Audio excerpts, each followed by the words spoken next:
नमस्कार मित्रों, कैसे हो। स्कूल ऑनलाइन क्लासेस में आपका सभी का स्वागत है। जैसा कि हम अलंकार के विषय में पढ़ रहे थे, आज हम विरोधाभास अलंकार के संबंध में बात करेंगे। इसको भी अर्थालंकार के अंतर्गत लिया जाता है। इसकी परिभाषा की बात करें तो जहाँ पर विरोध न होने पर भी विरोध का आभास हो, विरोध की प्रतीति हो, तो वहाँ पर विरोधाभास अलंकार होता है। अर्थात जहाँ वास्तविक विरोध न होते हुए भी हमें विरोध का आभास हो, विरोध की प्रतीति हो, वहाँ पर विरोधाभास अलंकार होता है।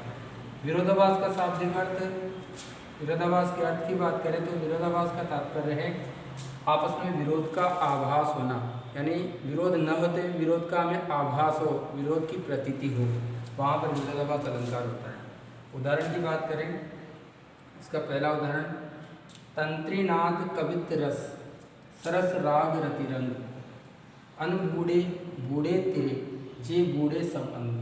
इसका अर्थ जानने का प्रयास करेंगे कि तंत्रीनाद यानी जो तंत्रीनाद का शाब्दिक अर्थ होता है वाद्य यंत्रों का जो स्वर होता है, वो जो वाद्य यंत्र होते हैं बजाने के, उनका स्वर, तंत्री यानी वाद्य और नाद यानी स्वर, कवित रस यानी कविता का जो रस होता है वो, सरस राग यानी सुंदर राग रागिनियाँ, सुंदर संगीत, और रतिरंग यानी प्रेम का रंग। यानी जो वाद्य यंत्रों का जो स्वर है, कविता का जो रस है, और जो सुंदर राग रागिनियाँ होती है, और जो प्रेम का रंग है, इनमें जो व्यक्ति अनबूढ़े, जो व्यक्ति इनमें नहीं डूबते, अनबूढ़े जो नहीं डूबते वो डूब जाते हैं। अनबूढ़े का मतलब होता है, बूढ़े यानी होता है डूबना, और अनबूढ़े यानी नहीं डूबते, वो डूब जाते हैं। और जे बूढ़े, और जो इनमें डूब जाते हैं वो तिरे अर्थात वो तैर जाते हैं।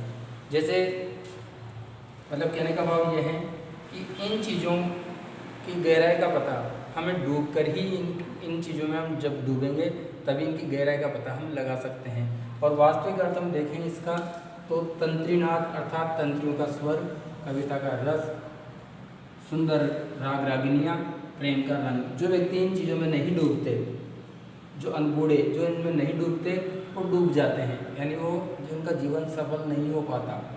और जो डूबे, जो इनमें डूबते हैं, वो तैर जाते हैं। तो यहाँ विरोध नहीं होने पर भी विरोध का आभास हो रहा है, आभास की प्रतीति हो रही है, इस कारण यहाँ पर विरोधाभास नामक अलंकार है। आगे बात करें दूसरे उदाहरण की, या अनुरागी चित्त की गति समझे नहीं कोई, ज्यों ज्यों बूढ़े श्याम रंग त्यों त्यों उज्ज्वल होए। कहा गया है कि ये जो मेरा, कवि बिहारी कहते हैं, या यानी जो मेरा प्रेम से युक्त जो चित्त है, जो प्रेम से युक्त मेरा जो हृदय है, उसका स्वभाव कोई नहीं समझ पाता है, उसकी गति, उसका स्वभाव कोई नहीं समझ पाता है। यानी कवि बिहारी कहते हैं कि मेरा जो श्री कृष्ण के प्रेम में डूबा हुआ, या श्री कृष्ण के प्रेम से युक्त, प्रेम में डूबा हुआ, अनुराग से युक्त जो मेरा हृदय है, इसका स्वभाव कोई नहीं समझ पाता है। जो जो बूढ़े श्याम रंग, ये जितना जितना श्याम के रंग में डूबता जाता है, ये जितना भगवान श्री कृष्ण के रंग में डूबता जाता है, त्यों त्यों उज्ज्वल होए, ये उतना ही उज्ज्वल होता जाता है। तो यहाँ देखेंगे कि जो जो बूढ़े अर्थात श्याम के रंग में डूबने पर कोई वस्तु अगर जैसे भगवान श्री कृष्ण का रंग सांवला रंग है, काला रंग है, उसमें अगर कोई वस्तु डूबी जाएगी तो उसका रंग काला होना स्वाभाविक है।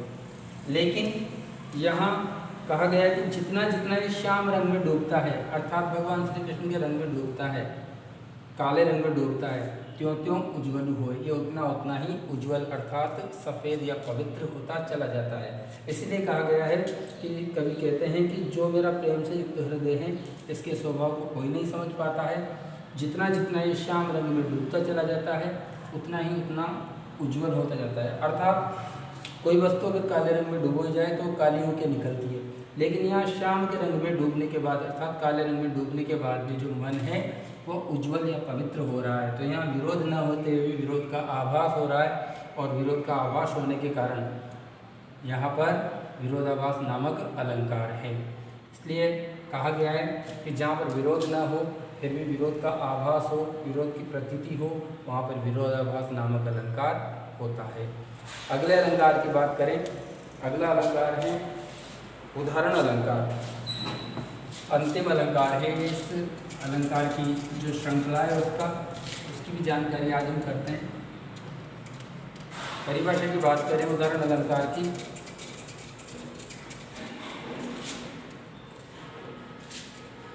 उदाहरण अलंकार, इसकी परिभाषा, जब कोई कथन कहकर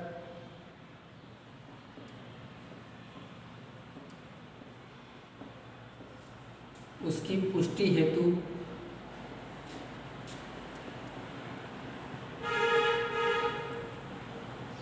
उसके समान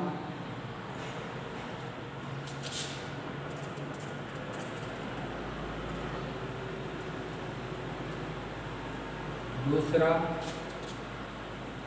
कथन या उदाहरण प्रस्तुत किया जाता है,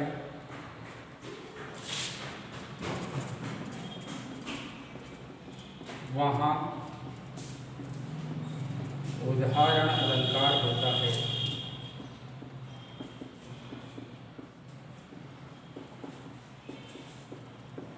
अर्थात कोई कथन कहा जाएगा, इसमें कोई एक कथन कहा जाएगा, कोई एक बात कही जाएगी तथा उसकी पुष्टि के लिए, उसको और मजबूत करने के लिए, उस बात को और ज़्यादा पुख्ता करने के लिए एक और समान कथन कहा जाएगा, वहाँ विरोधाभास नामक अलंकार होता है। अगर उदाहरण की बात की जाए, वाचक शब्दों की बात की जाए, इसमें वाचक शब्द आते हैं ज्यों और जैसे। इन वाचक शब्दों का प्रयोग करके उस बात को पुख्ता किया जाता है और ज़्यादा मजबूत किया जाता है। जैसे नेकी पे फीकी लगे बिन अवसर की बात,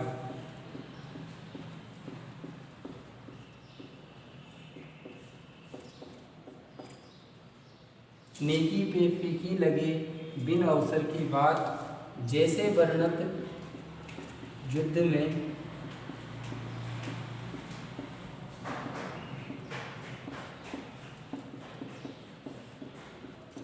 रस न श्रृंगार सुभात।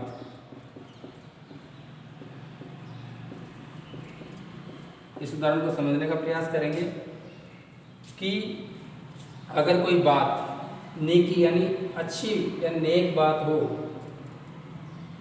तो वो बात भी फीकी लगती है अगर उस बात को बिना अवसर पर कहा जाए।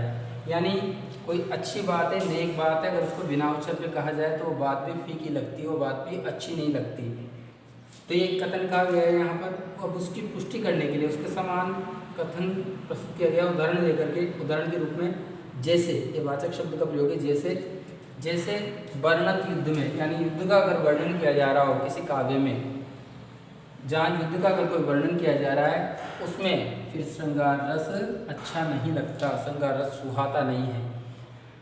तो यहाँ पर एक बात, एक कथन कहा गया है, नेकी पे फीकी लगे बिना अवसर की बात, यानी बिना अवसर पर कही गई कोई बात, अच्छी बात होने पर भी कोई बात फीकी लगती है, अच्छी नहीं लगती।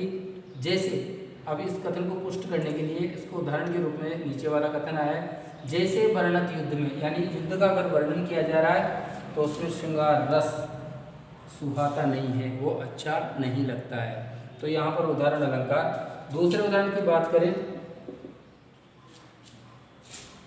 दूसरे उदाहरण की बात करें, जो पावे अति उच्च पद ताको पतन निदान।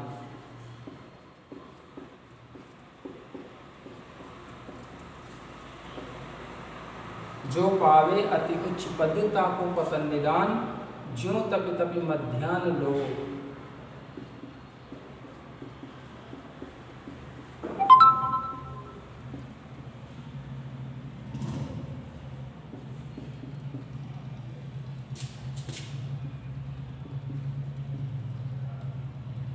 अस्त होत हे भान।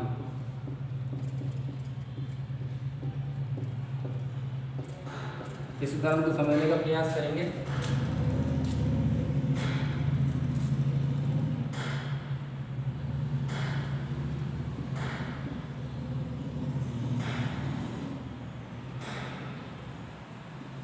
जो तपि तपि मध्याह्न लो अस्त होते हैं भान। कहा गया है कि जो पावे अति उच्च पद, जो बहुत अधिक ऊंचा पद प्राप्त कर लेता है, जिस व्यक्ति को बहुत अधिक ऊंचा पद प्राप्त हो जाता है, तो जो इस व्यक्ति को बहुत अधिक ऊंचा पद प्राप्त हो जाता है तो उसका पतन निश्चित होता है, उसका पतन एक दिन होके रहता है। जो तपि तपि मध्याह्न लो, जिस प्रकार से दोपहर के समय तपने वाला सूर्य शाम होते होते अस्त हो जाता है, यानी जो दोपहर को जो तपने वाला जो सूर्य होता है वो शाम होते होते अस्त हो जाता है। तो इसमें थोड़ी शाम होते होते मध्याह्न को यानी दोपहर को तपने वाला सूर्य तप करके अस्त हो जाता है।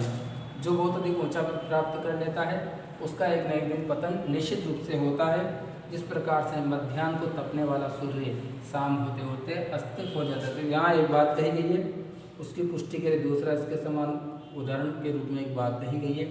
तो यहाँ उदाहरण अलंकार इस तरह से आज ये अपने अलंकार वाला टॉपिक है वो समाप्त होता है। अगले वीडियो में हिंदी अनिवार्य के अगले टॉपिक के संबंध में चर्चा की जाएगी। धन्यवाद।